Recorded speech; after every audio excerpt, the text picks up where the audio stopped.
বলবা সবকিছু নিয়ে ডিটেইলস এই পাগল না ওটা আমাদের বুঝাইতে হবে তো যে আসলে ওই জায়গাটা কি কি হয়েছে। বিষয়টা হচ্ছে কি আমি বলি, এটা হচ্ছে একটা ডকুমেন্টারি যে আমরা এটা এখানে ঘুরতে স্মৃতি হিসেবে আসছিলাম। রাখতেছি, এখানে ঘুরতে স্মৃতি আসছিলাম, হিসেবে রাখতেছি। সেই যাতে- স্মৃতিতে তুমি থাকবা হ্যাঁ, আজীবন ধরে। এই স্মৃতিটা আপনার সবচেয়ে বেশি ভালো জানা আছে, আপনি এই বিষয় নিয়ে আলোচনা করেন, ব্যাস এই।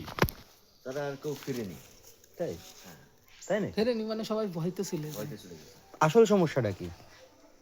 আসল সমস্যা আছে কাজ আজকে রাত্রি থাকে না না বলছে। সে থাকবো, সেটা তা নিয়ে সমস্যা না, মানে এতে সমস্যাটা কি হয়?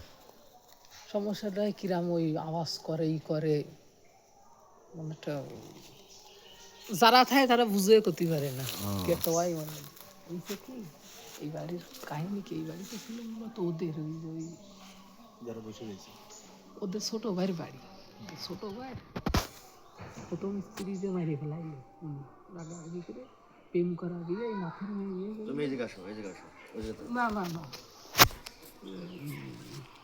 তা ওনার ওই বাচ্চা ছিল পেটে, সে অবস্থায় দিল লাঠি, দিলি মারা গেল। পেটে রাতে দিছে।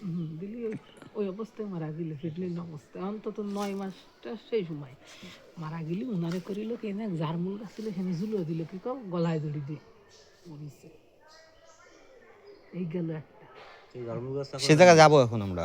আর পরেরটা মরিছিল আমার বিষ খাই লুডু ডাক্তার তা না তাকে নামে তো গয়ায় কিংবা কোনো জায়গায় কিছু করা হয়নি। আরও তাকে শক্তি বেশি হয়েছে কারণ ওই পাশে ওই যে মা কালীর থান, যেহেতু যেখানে কালী থাকে সেখানে তো তাকে শক্তি পাওয়ার হয়। নারী শক্তিতে রূপান্তরিত হবে।